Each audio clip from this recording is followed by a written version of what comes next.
setiap kami di planet bumi ini seperti di sorga. Berfirmanlah ya Tuhan, karena firman-Mu ya dan amin.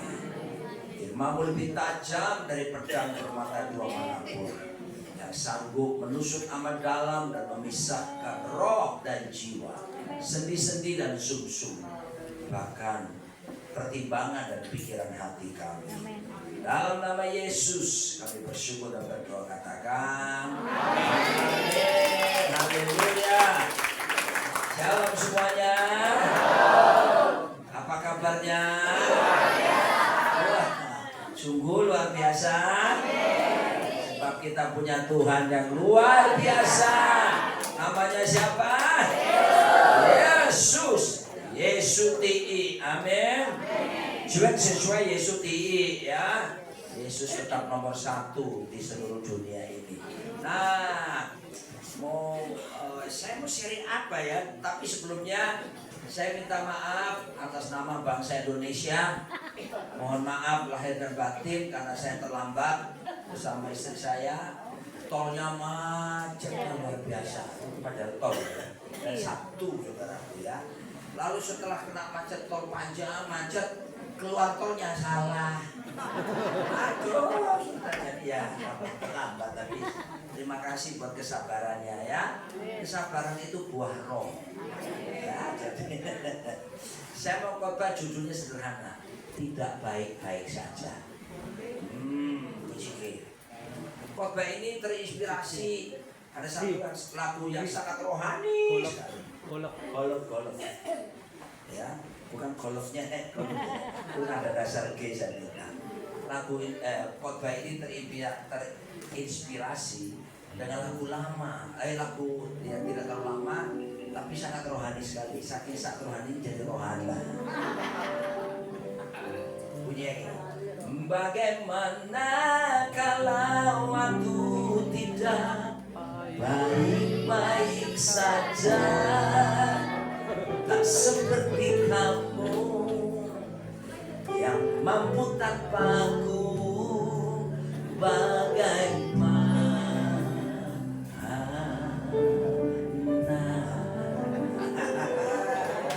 Lagunya siapa?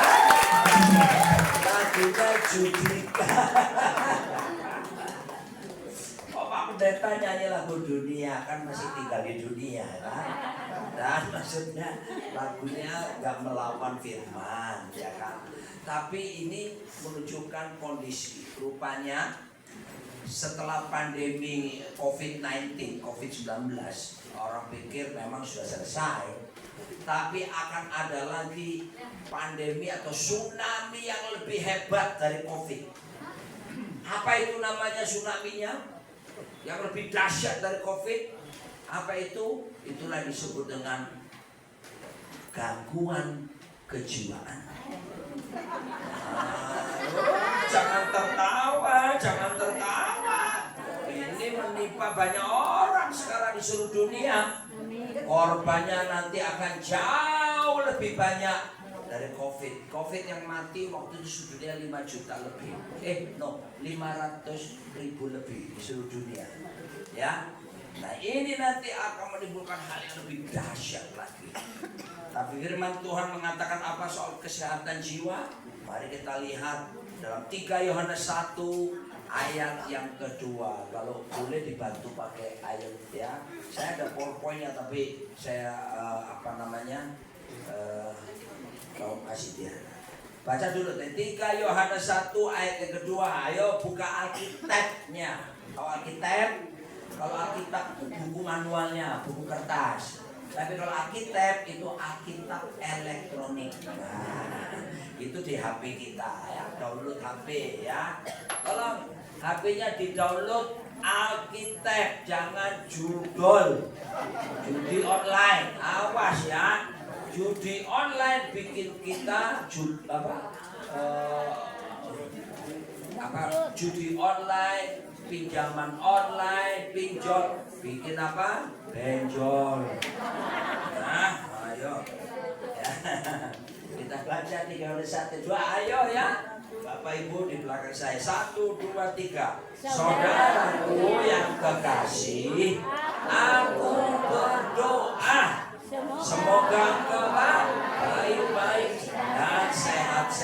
saja dalam segala sesuatu, sama seperti jiwamu baik-baik saja. Alkitab itu mengisyaratkan, menginginkan kita itu sehatnya, bukan cuma sehat kelihatan di luar, tapi sehatnya dimulai dari yang di dalam sini. Apa itu? Jiwa kita. Ya, di dalam jiwa ada pikiran, ada perasaan, ada kemauan atau kehendak. Kalau dunia medis, kedokteran mengajarkan mens sana in corpore sano. Dalam badan yang sehat terdapat jiwa yang sehat. Alkitab mengajar yang sebaliknya. Alkitab justru mengajarkan di dalam jiwa yang sehat justru nanti akan menghasilkan badan yang sehat. Alkitab mengajarkan kesehatan itu justru dari dalam keluar. Ya, kalau pikirannya sehat, segar, perasaannya bagus, kemauannya bagus, jiwanya bagus, itu akan menolong kita menjadi sehat. Ada orang sakit itu karena masalah kejiwaan, karena stres, karena kepikiran, karena perasaan galau, bisa namanya penyakitnya psikosomatis. Penyakit yang disebabkan masalah kejiwaan. Contoh, aduh sok sakit mah saya, ini mah serius ya, asam lambung. Bukan mah ya kalau suami malam-malam panggil istrinya betul-betul sakit mah ya, asam lambung. Itu ternyata bukan cuma disebabkan karena pola makan yang salah, tapi orang bisa sakit mah, asam lambung atau GERD itu disebabkan karena pikiran stres. Banyak pikiran jadi stres, lalu kemudian asam lambungnya naik, kena penyakit mah. Contoh lagi, ada orang ini dokter pun mengakui orang bisa kena kanker. Kanker dalam kata penyakit kanker bukan kanker kantong kering, kanker yang memang kanker yang bisa mematikan. Ternyata kenapa orang bisa kanker? Karena kalau menyimpan kepahitan, menyimpan kesalahan orang lain, tidak mau mengampuni, ada marah, disimpan dendam dalam hatinya, benci di dalam dirinya, nggak mengampuni, itu lama-lama akan membuat sistem imunitas kekebalan tubuh menurun. Akibatnya kanker bisa menimbulkan kanker, dan itu diakui oleh dunia kedokteran. Jadi hati-hati, kita mesti sembuh yang di dalam ini. Amin. Kalau ada di sini kok benci sama orang, nggak bisa ngampuni, kalau mau tidur masih kurang ajar. Kalau berdoa, Tuhan aku berdoa semoga dia jalan pagi, kalau arah pagi diserempet sama truk. Ada yang berdoa begitu ya, ada yang berdoa tidak suka sama orang. Tuhan, saya pernah menggembalakan jemaat ya, dia berdoa begini karena ada orang yang dia tidak suka. Tuhan, kita orang berdoa supaya dia nggak suka makan, Tuhan. Kelihatannya biasa, tapi saya bilang, kenapa berdoa begitu? Ya Pak, supaya nggak suka, dia nggak bisa makan lagi. Betul, orang yang didoakan masuk rumah sakit, nggak suka makan. Ya, saya berdoa, patahkan itu, ayo kita doakan supaya orangnya sembuh. Akhirnya sembuh, bisa keluar dari rumah sakit. Hati-hati ya, biasanya itu kalau doa nggak dijaga, sebab mulut orang percaya itu diurapi sama Tuhan. Mulut kita itu kalau ngomong apa-apa hati-hati, Tuhan bisa urap, karena diurapi Tuhan. Mulut kita penuh kuasa, betul? Padahal kita kalau ada orang kerasukan setan, kita tinggal berdoa dalam nama Yesus, setan keluar. Setannya bisa keluar karena ada kuasa urapan. Nama Yesus bekerja, kuasa urapan bekerja lewat perkataan kita. Oh, coba tangan angkat kanan semuanya. Buat gerakan begini, bukan sulap sebar sulap, bukan sihir sebar sihir. Tangan kiri diangkat lagi sekarang, iya. Berdua ya, oke, gerakan begini. Semua mana yang bawa tangan? Malas-malas angkat tangan ya, oke. Kecuali tangannya ketinggalan di toilet. Oke, sekarang ikuti gerakan saya cepat. 1, 2, 3.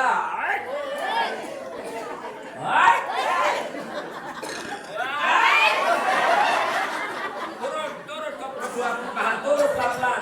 Taruh di dua paha kita, taruhnya. Jadi saya sedang membuktikan mulut saya berkuasa. Amin.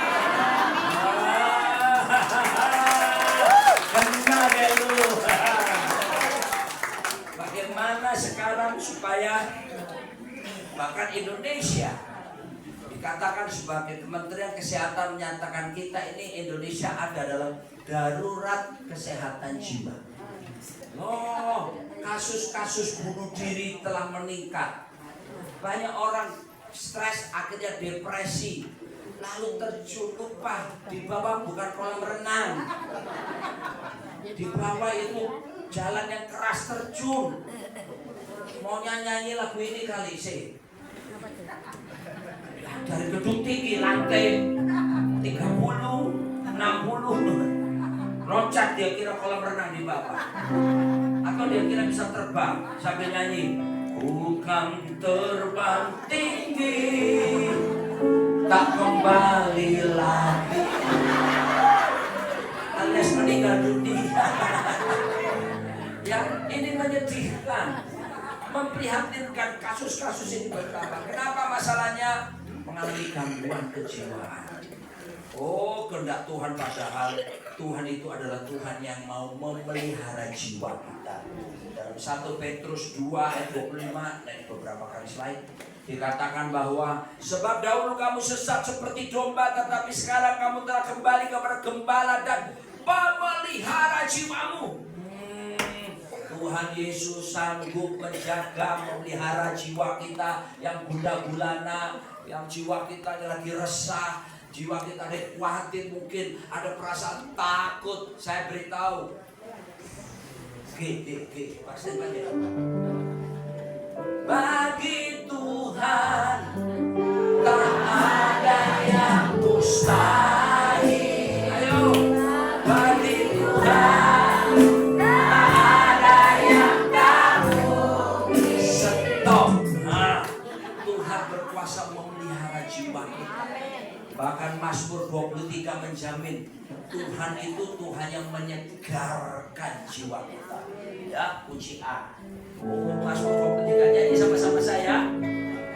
Tuhan adalah gembalaku, takkan kekurangan aku, takkan kekurangan aku. Ia memberikan aku, ayo.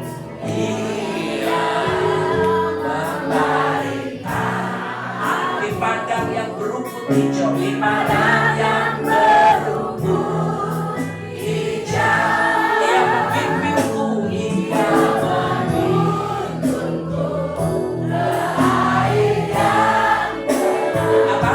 Ia menyegarkan apa? Jiwaku.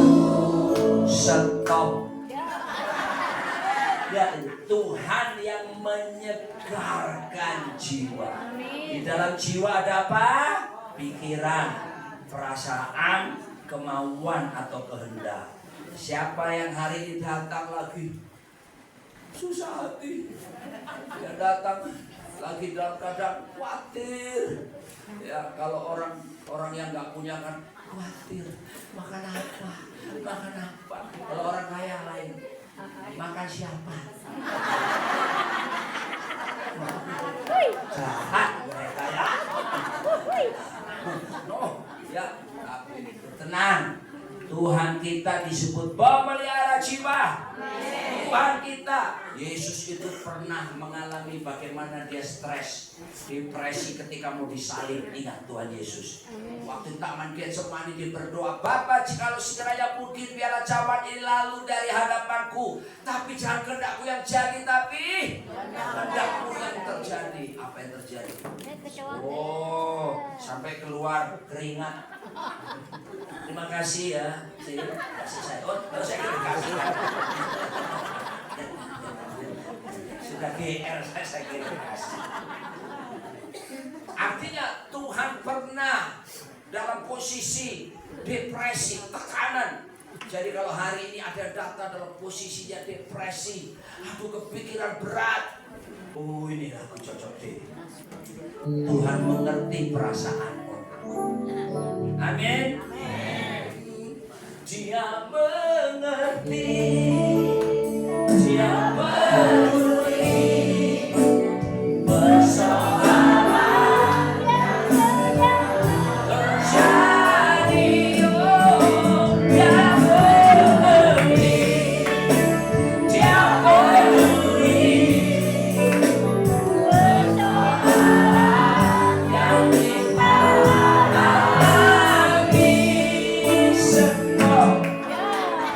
Kasih tahu kiri kanan, Tuhan mengerti siapa kita. Tolong Om, jangan bobok di sini ya. Pak, jangan bobok di sini ya. Aman bener. Itu menyembah Tuhan. Ya, sama memuji Tuhan.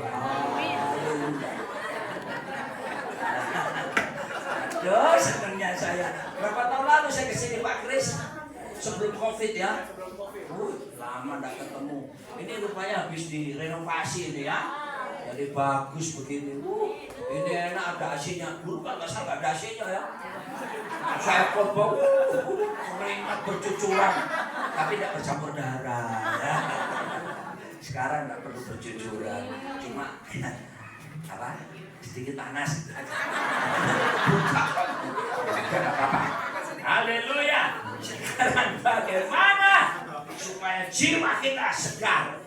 Bagaimana supaya kita sembuh kalau ada masalah gangguan kejiwaan? Oh, bagi Tuhan tidak ada yang mustahil. Pasti Tuhan berkuasa menyembuhkan kita. Percaya? Apa yang bisa menolong jiwa kita? Apa yang bisa menyembuhkan jiwa kita? Yang berimplikasi kepada badan kita menjadi sehat. Yang pertama adalah firman Tuhan. Katakan sama saya, firman Tuhan. Alkitab berkata Ibrani 4 ayat 12. Dengar baik-baik ya.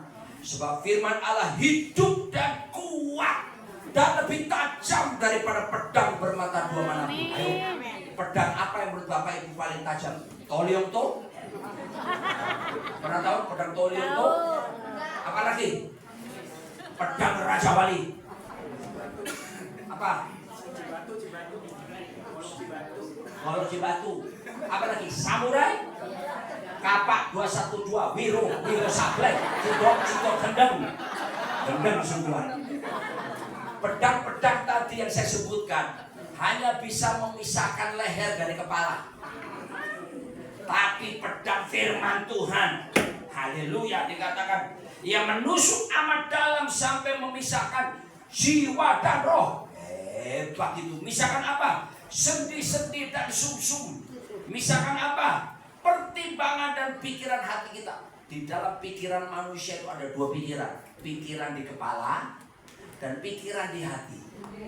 Bahasa ilmiahnya, pikiran di kepala itu namanya alam sadar, conscious mind. Ya. Apa itu conscious mind? Yang jelas bukan dodol Garut. Itu alam sadar. Terus ada yang berikutnya, pikiran hati. Itu dalam bahasa ilmiahnya alam bawah sadar.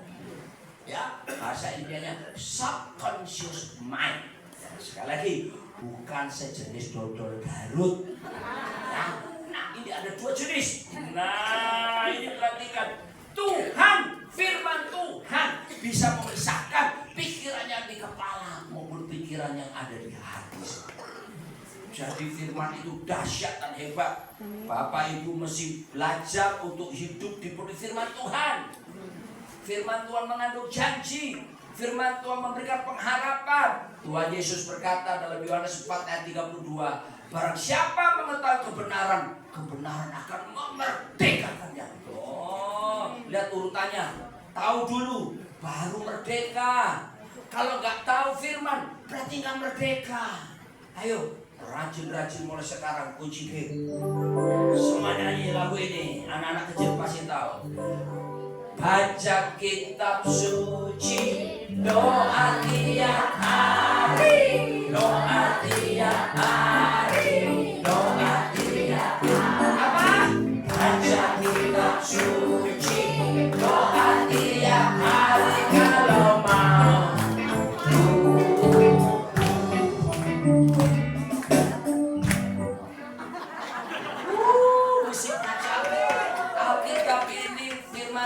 Berkuasa. Kita ketika sakit, Alkitab berkata 1 Petrus 2:24b, oleh bilur-bilur Tuhan Yesus Kristus penyakit saya telah disembuhkan. Oh, itu membagikan dia. Ya kan? Wah, punya masalah berat ini gimana nih? Waduh, lagi stres ini. Filipi 4 ayat 13 berkata, segala perkara dapat kutanggung di dalam Dia yang memberi kekuatan kepadaku. Oh, aduh lagi masalah ekonomi nih, aduh masalah keuangan ini, gimana nanti sekolah anak-anak, gimana bangun kontrak bayar sewa rumah, aduh bagaimana ini masa depan bagaimana. Oh, Filipi 4 ayat 19 kunci G. Allahku memenuhi keperluanku menurut kekayaan dan kemuliaannya. Jadi mesti baca Alkitab. Tiap hari baca Alkitab. Saya walaupun pendeta, saya tetap membiasakan untuk baca Alkitab, bahkan mendisiplin setiap tahun mesti selesai Kejadian sampai Wahyu. Kejadian sampai Wahyu. Jadi nanti Desember ini selesai Kejadian sampai Wahyu dalam waktu 1 tahun. Ya, ini kebiasaan saya bawa waktu sejak kuliah dulu. Jadi saya berpikir, oh memang pendeta punya waktu. Enggak, saya dulu kuliah. Saya selesaikan Kejadian sampai Wahyu. Saya kerja di kantor akuntan karena saya lulus sebagai seorang akuntan. Itu pun saya tetap bisa baca Kejadian sampai Wahyu. Belum dapat panggilan jadi pendeta. Berdisiplin. Apalagi dipanggil jadi hamba Tuhan. Saya tetap berdisiplin untuk baca Alkitab. Dan bukan sekedar membaca, tapi kunci lagi. Kok saya di sini banyak nyanyi ya? Ku renungkan firman-Mu kapan? Siang dan malam. Ku pegang perintah-Mu dan ku lakukan. Oh, Engkau tahu ya Tuhan, tujuan hidupku hanyalah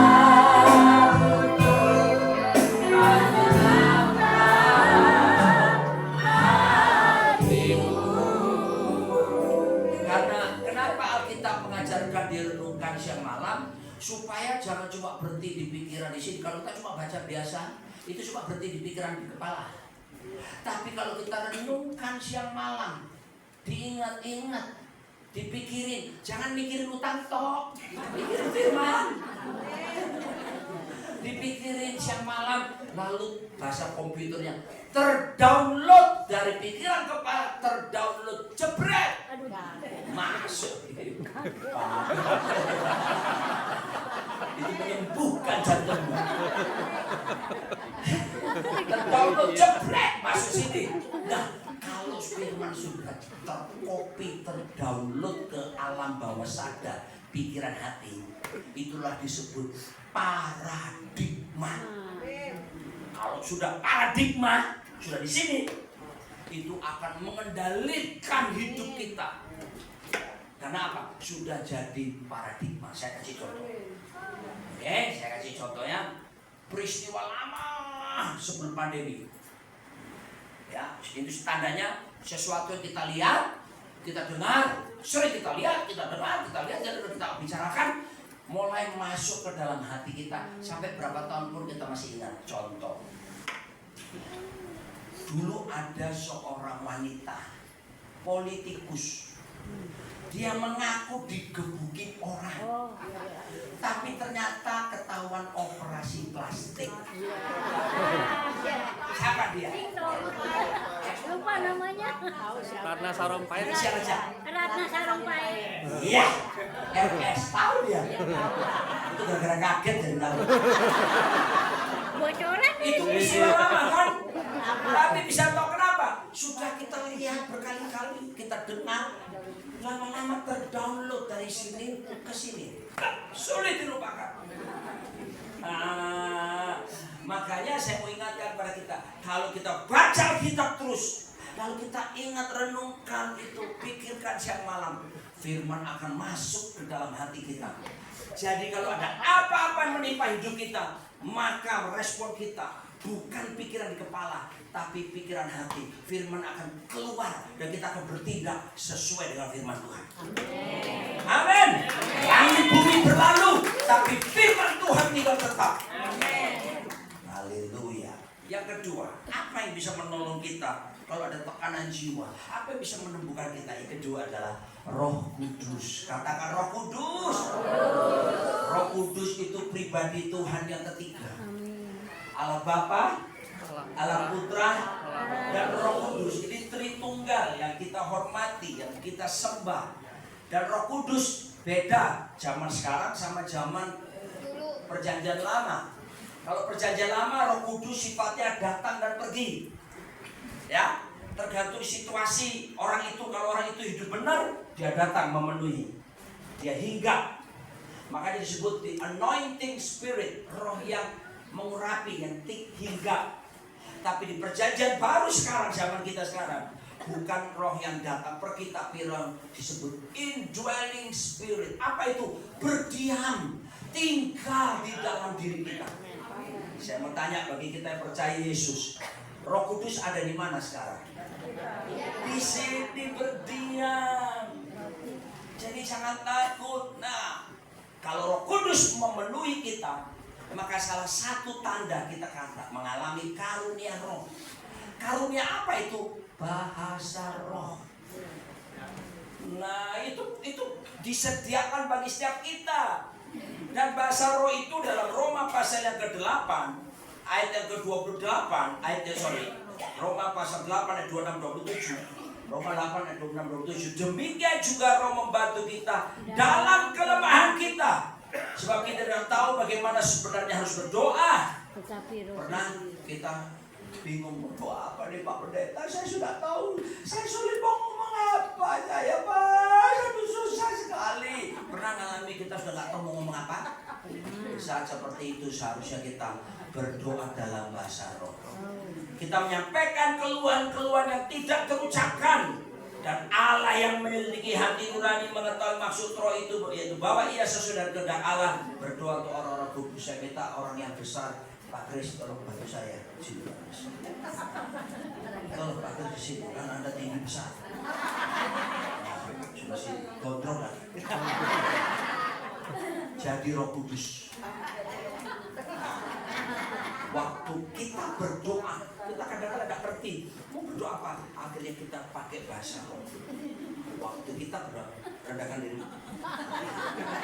Waktu kita berdoa dalam bahasa roh, waktu kita dalam keadaan tekanan berat, pergumulan atau apapun. Waktu berdoa handara kasih para lama-lama, ora kasih karalaba. Alkitab berkata, waktu kita melatih Roh Kudus membantu. Bahasa aslinya sunanti lambanomai. Apa itu sunanti lambanomai? Itu seperti ini. Kita bersama Roh Kudus berdoa bersama-sama. Saya beritahu kita pasti akan dapat kekuatan baru. Doa-doa kita bahasa roh tidak bisa dimengerti oleh setan manapun. Doa bahasa roh itu seperti bahasa sandi. Tidak bisa dimengerti oleh siapapun. Hanya Roh Kudus yang bisa mengertinya. Oleh sebab itu jangan kita cuma puas terima keselamatan. Minta Tuhan penuhi saya dengan Roh Kudus. Karuniakan bahasa roh kepada saya.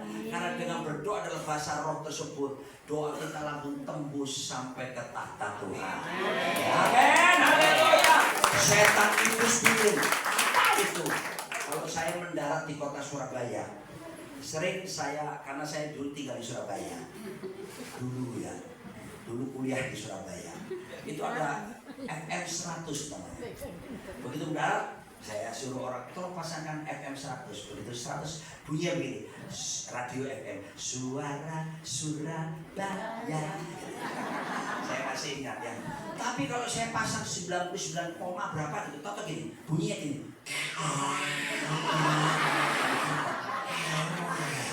Udah match. Lebih dari 100 dikit aja. Bingung ini apa itu? Sama. Waktu kita berdoa dalam bahasa roh, Roh Kudus akan membantu kita. Kita akan bersama-sama dengan Dia seperti ini berdoa kepada Tuhan. Dan iblis bingung karena dalam pendengarannya dia cuma dengar gini. Doa kita tembus sampai ke langit, tembus sampai ke surga, tembus sampai ke Tuhan. Amin. Terima kasih Pak Kris. Semoga amal ibadah diterima di sisinya. Amin. Yang berikutnya, apa lagi yang menolong kita supaya tidak gampang stres, tidak gampang depresi? Apa itu? Harus hidup berkomunitas. harus punya teman-teman seiman yang kuat, punya komsel. Amin. Jangan merasa gua bisa sendiri. Orang yang merasa kuat sendiri itu namanya Tarsan. Dan ternyata Tarsan itu cuma mitos, cuma dongeng. Cuma bergelantungan dari pohon satu ke pohon berikutnya. Oh, kalau ditemani monyet gini. Kasih tau kiri kanan, kamu bukan Tarsan. Apalagi monyet.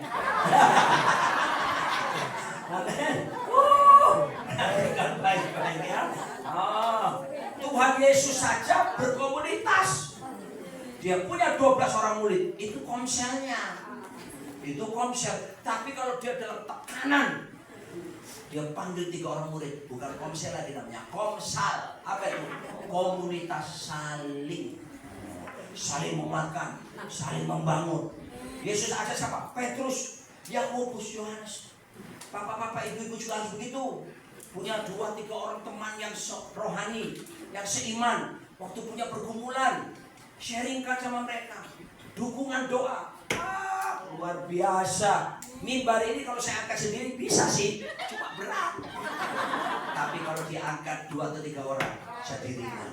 Nah, kalau kita punya beban, kita sharingkan sama saudara seiman. Dukung aku dalam doa, jadi lebih ringan. 1 kuda bisa menarik 250 kg berat kuda.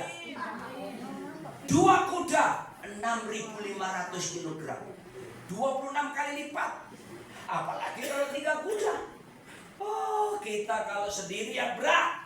Tapi kalau ada teman-teman seiman mendoakan, mendukung kita, maka perjalanan kita akan terasa lebih ringan. Amin. Kasih tahu kiri kanan, kamu bukan Tarsan. Di sini mesti jelas begini. Kalau tidak angkat mereka, maksudnya nggak tidur. Oke. Yang berikutnya, mengaku cike. Apa yang bisa menolong kita melepaskan dari stres, dari depresi, sakit jiwa? Apa saja tadi? Firman Tuhan. Kedua, Roh Kudus. 3, komunitas anak-anak Tuhan yang seiman. Yang keempat, Amsal 17 berkata, ayat 22, hati yang gembira adalah obat yang maju, seperti obat hati yang senang. Semangat beriman hati yang gembira, Tuhan senang.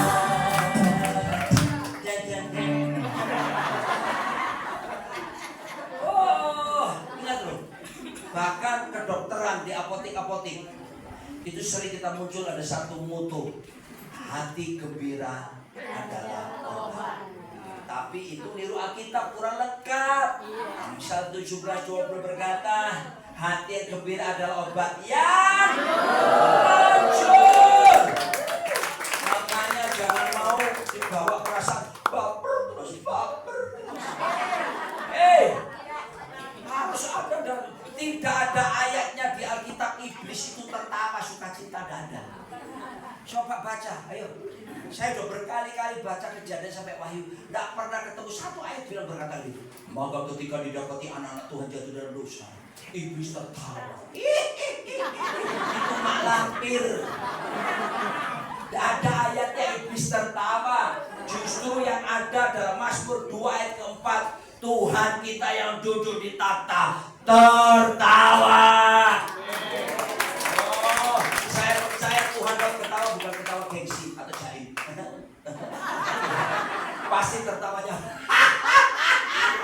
Maka penelitian dari Oxford University di Inggris dan universitas ternama namanya Harvard University di Boston di Amerika sana membuat penelitian hampir bersamaan.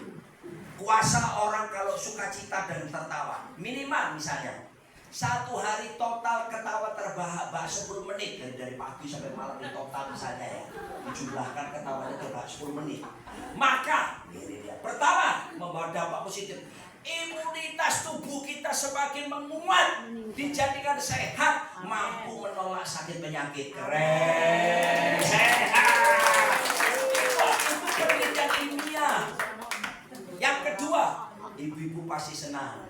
Justru dengan bersukacita, banyak tertawa terbahak-bahak, yang terjadi adalah menahan proses penuaan. Pipinya, kulitnya kencang terus. Biaya perawatan menutupi bibitnya lebih mahal sekarang. Naik terus. Dikencengin, ada ke Korea. Tarik sana, tarik sini. Ngapain? Ya toh? Oh, justru kucing hati ya.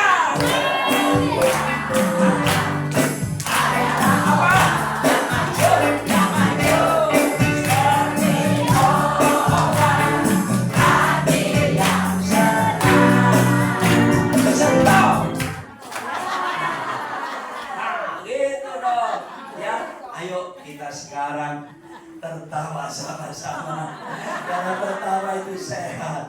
Oke, 1, 2, 3, ketawa.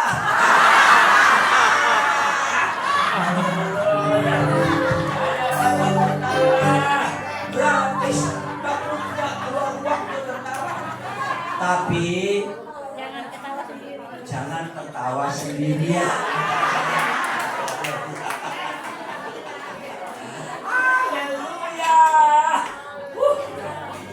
Banyak orang salah tentang usia saya. Mereka waktu ketemu saya ya kelemahannya sekarang rambut saya banyak putih. Sejak COVID itu, putih gitu. Tapi selama ini orang pikir saya, barusan ketemu pengusaha-pengusaha Banten, full gospel, bikin retreat suami istri. Terus mereka bilang, Pak Roni paling 50 lah, kocak lah. 50, usianya paling cuma 50. Wah, saya seneng dapat diskon 10 tahun. Saya sekarang sudah 60 tahun. Masih muda kan kelihatan?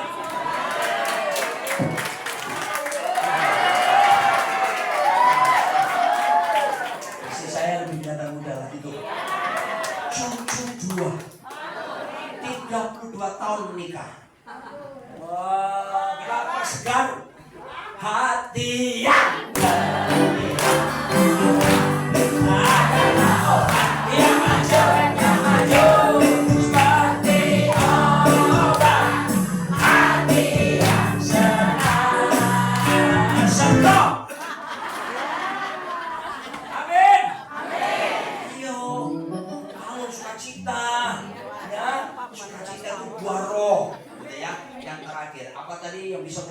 kita firman Tuhan. Kedua, Roh Kudus. 3, punya komunitas teman seiman. Yang keempat, hati yang gembira. Ayo ketawa sama-sama. Yang kelima ini dia. Kita kadang-kadang kan merasa berat, Pak. Enak Pak Pendeta ngomong, saya ngalami berat. Susah. Saya cuma bilang, saya tidak bisa nyanyi, saya tidak bisa muji, rasanya mulai berat. Jangan manja, perintahkan jiwamu. Kata jiwaku, jangan malas, puji Tuhan. Mazmur 103 mengajarkan kepada kita, bless the Lord, oh my soul.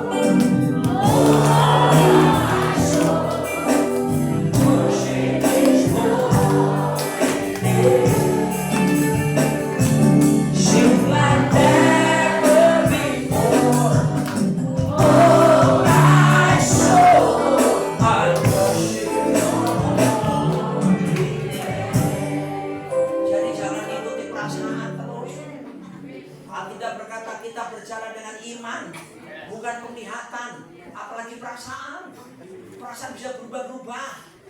Orang Surabaya bilang isuk dele sore tempe. Iya.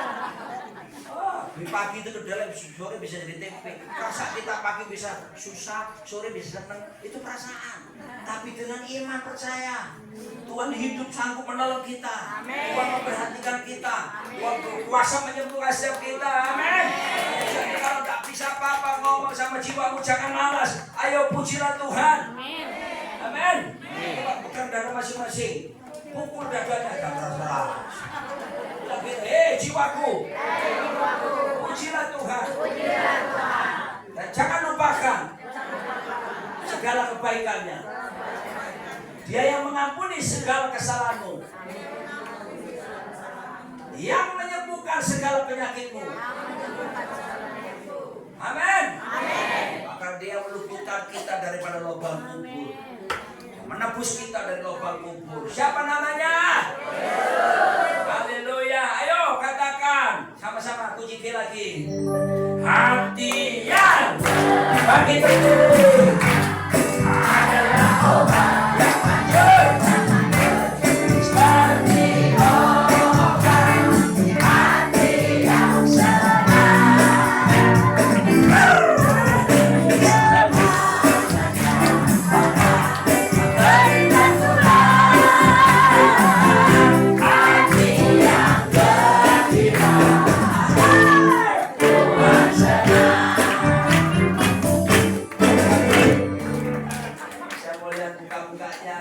Masih susah hatinya, bersuka cita.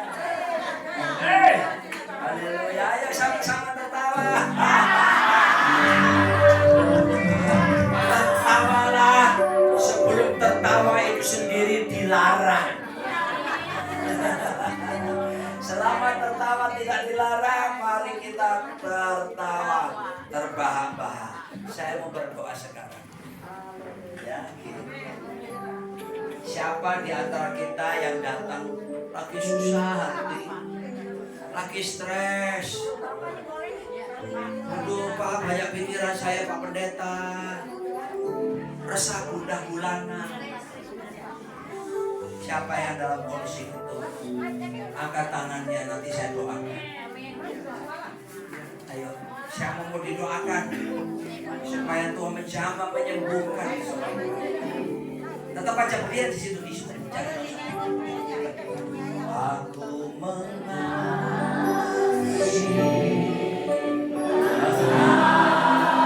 Yesus dengan segenap hatiku. Aku mengasihi Engkau Yesus dengan segenap jiwaku.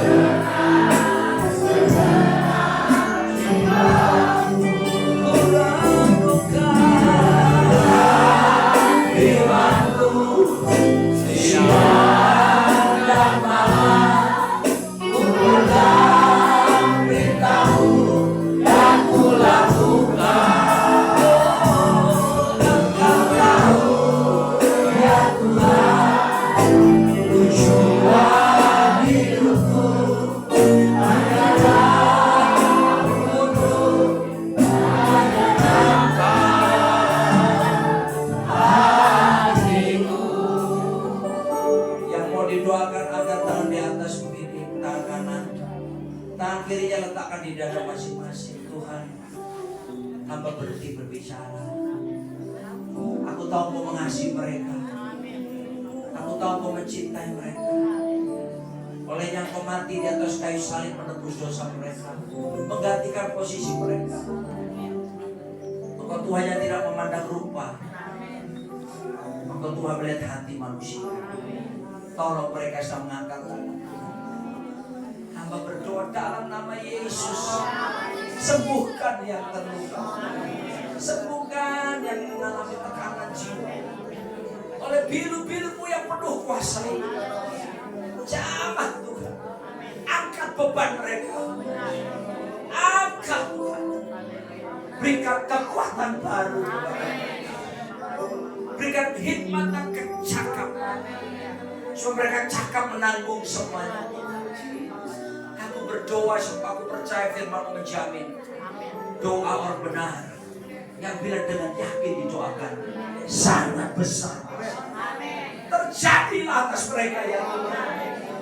Biar damai sejahtera yang melampaui segala akal itu memelihara hati dan pikiran mereka, sukacita daripada mengalir hebat atas hidup mereka. Sentuh mereka oleh kasih. Segala keterikatan aku lepaskan dalam nama Tuhan Yesus. Kuasa dahsyat, kuasa besar. Terima kasih Tuhan. Bagimu hormat kekal selama-lamanya. Kuasa-Mu terlebih besar.